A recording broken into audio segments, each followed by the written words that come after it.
Job లేక ఇబ్బంది పడుతున్నారా? అయితే మెడికల్ కోడింగ్ మీకు మంచి ఆప్షన్. వెంటనే కాల్ చేసి కోర్సులో జాయిన్ అవ్వండి.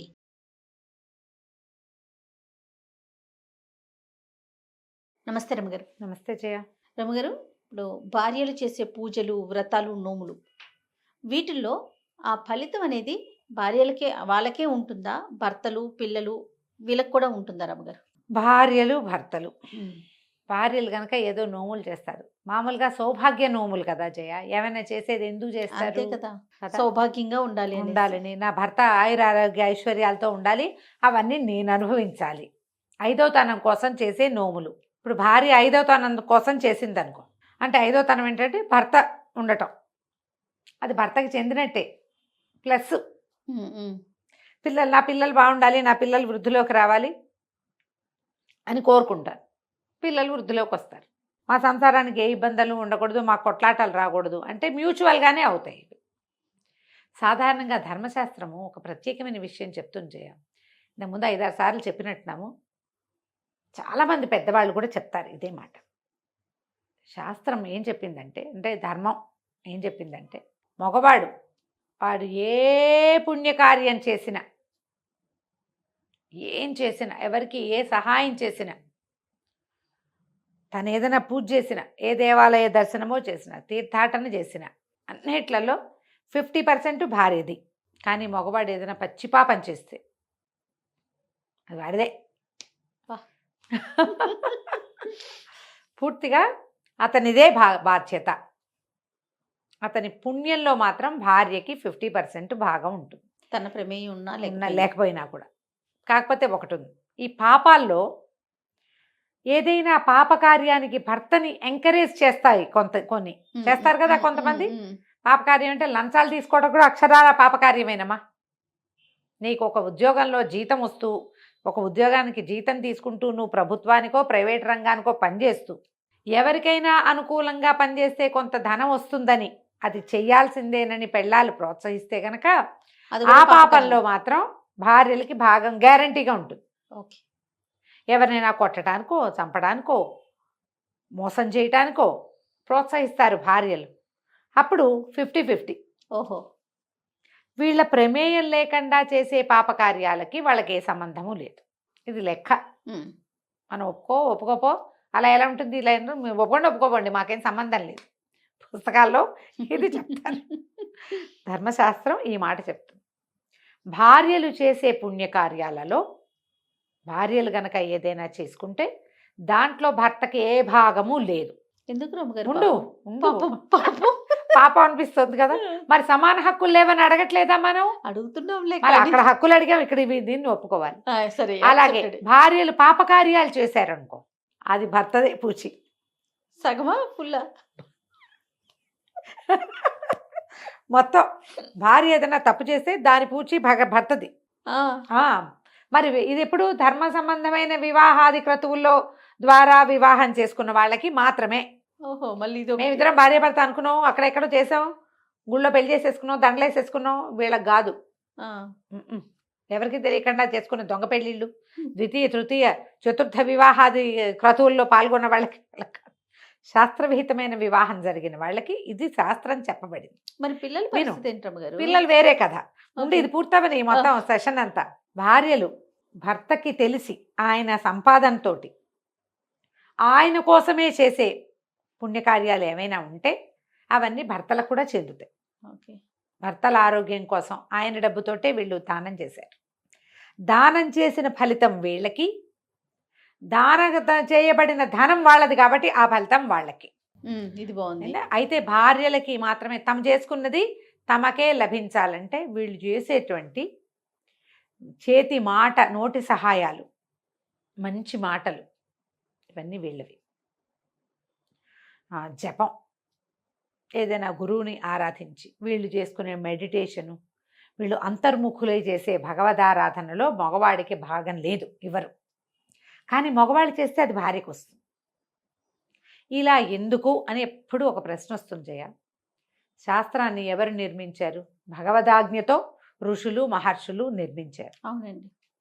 ఈ భగవదాజ్ఞతోటి నిర్మించబడిన సృష్టిలో మగవాడు కష్టపడి పనిచేసి భార్యను పోషించాలనే నియమం ఏర్పరిచారు. వివాహ క్రతువులో ఏం చెప్తారు? ధర్మేచ అర్థేచ కామేచ మోక్షేచ నాతి చరామి నాతి చరితవ్య అని చెప్పి ఏమైనా అతిచరించి ప్రవర్తించకు అని చెప్పి ఈ అమ్మాయిని అబ్బాయికి అప్పచెప్తారు. మగవాడికి ఆడదాన్ని అప్పచెప్తారు. పెళ్లిలో అప్పచెప్తే పోనీ ఇలా చెప్పలేదు, గాంధర్వ విధి వివాహం అని కూడా ఉంది కదా, ఆ మగవాడిని అనుసరించి ఆడది ఉంటుంది, ఆ అమ్మాయిని బాధ్యత మగవాడు తీసుకుంటాడు అనుకుందాం. ఎప్పుడైతే సంతానం దగ్గరకు వస్తుందో ఇంచుమించు ఆడది చచ్చి బతకాలి, ఒక జీవికి ప్రాణం పోయాలి. ఆ జీవి ఎవరు? ఈ మగవాడి వారసత్వం, ఇతని వంశాన్ని ముందుకు తీసుకెళ్ళేది. ఇంత మరణాసన్న స్థితికి కూడా ఒప్పుకున్నందుకు స్త్రీ జాతికి ధర్మశాస్త్రం ఇచ్చినటువంటి అవకాశం ఇది. మరణాసన్న స్థితికి ఒప్పుకున్నారు కదా. మరి ఇప్పుడు మనం ఆపరేషన్ చేసినా అదేమి చిన్నది కాదు, పైగా ఒక చిన్న ఇంతప్పటి నుంచి మొదలుపెట్టి అది ఇంత పెరిగి 4.5 కేజీలు పెరిగి దానికోసమని వీళ్ళు తినక సహించక ఓర్చుకుని ఈ బరువు మెళ్ళో కట్టుకుని అడ్డకాళ్ళు పడిపోతాయి జయ. చాలామంది ఇట్లా కాళ్ళు పక్కకి వెళ్ళిపోతాయి, నడవలేరు, తినలేరు, కూర్చోలేరు, పడుకోలేరు. ఇదంతా చివరికి మగవాడి ఇంటి పేరు నలుసు కోసం కదా.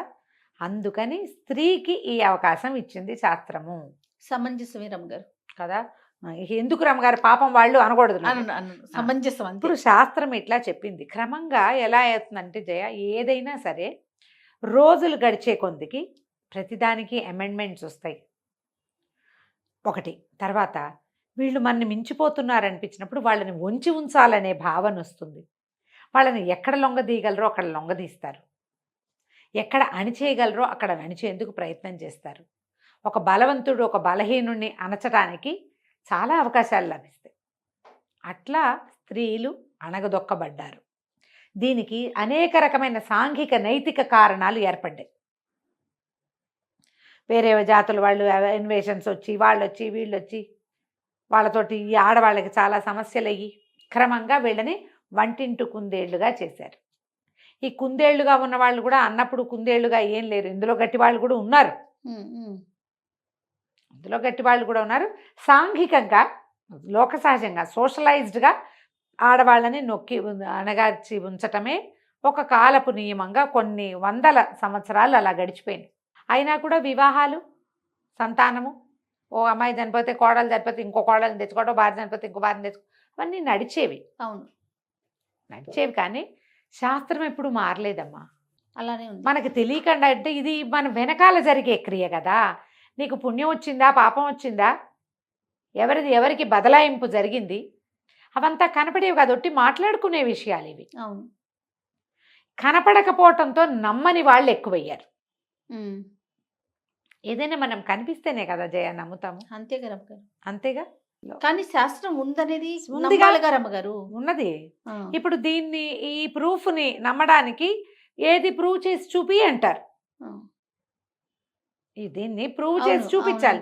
ప్రూవ్ చేయలేం మనం, కొన్ని చేసి చూపించలేము. కానీ శాస్త్రం అయితే చెప్పింది ఇదే రకంగా చెప్పింది. స్త్రీలు తమ భర్త శ్రేయస్సు కోరి చేసేది భర్తకి లభిస్తుంది, సంతానం శ్రేయస్సు కోరి చేసేది సంతానానికి ప్లస్ అవుతుంది. ఆమె కోరిక ఆమె ఎంత తీవ్రంగా కోరుకుందో దాన్ని బట్టి అతనికి పిల్లలకి వస్తాయి, వెళ్ళిపోతాయి. వాళ్ళకి చెందాలని కోరుకుంటుంది ఈవిడే, అది వాళ్ళకి చెందుతుంది. ఆమె భర్త ఎవరో ఆయనకి కుమారులు సంతానం ఎవరో వాళ్ళకి లోక సహజంగా జరిగేదేనమ్మా ఇదంతా.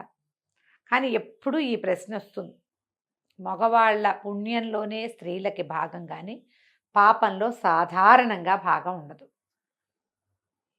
ఆడవాళ్ళు తప్పులు చేస్తున్నారు, ఏదైనా పొరపాటు చేస్తున్నారంటే అతని భర్త ఆమెను రక్షించాలి.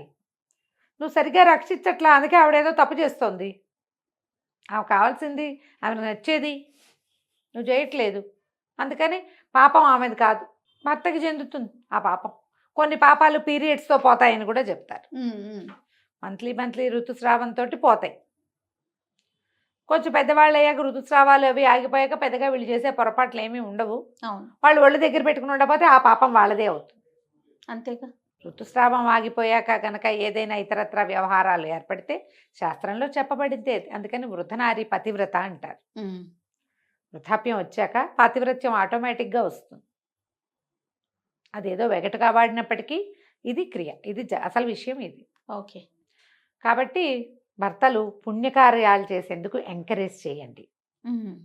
వాళ్ళు ఎంత మంచి పనులు చేస్తే అంత మంచిది. 50% మీది. చెడ్డ పనులు చేయడానికి ప్రోత్సహించకండి. ఎస్. సాధ్యమైనంత ఆపడానికి ట్రై చేయండి. మీరు అందులో పాలు పంచుకోకండి. అప్పుడు మీ పుణ్యం ఎక్కడికి పోదమ్మా, అన్నీ మనకు రావాల్సినవి వస్తాయి. నమస్తే. నమస్తే జయ.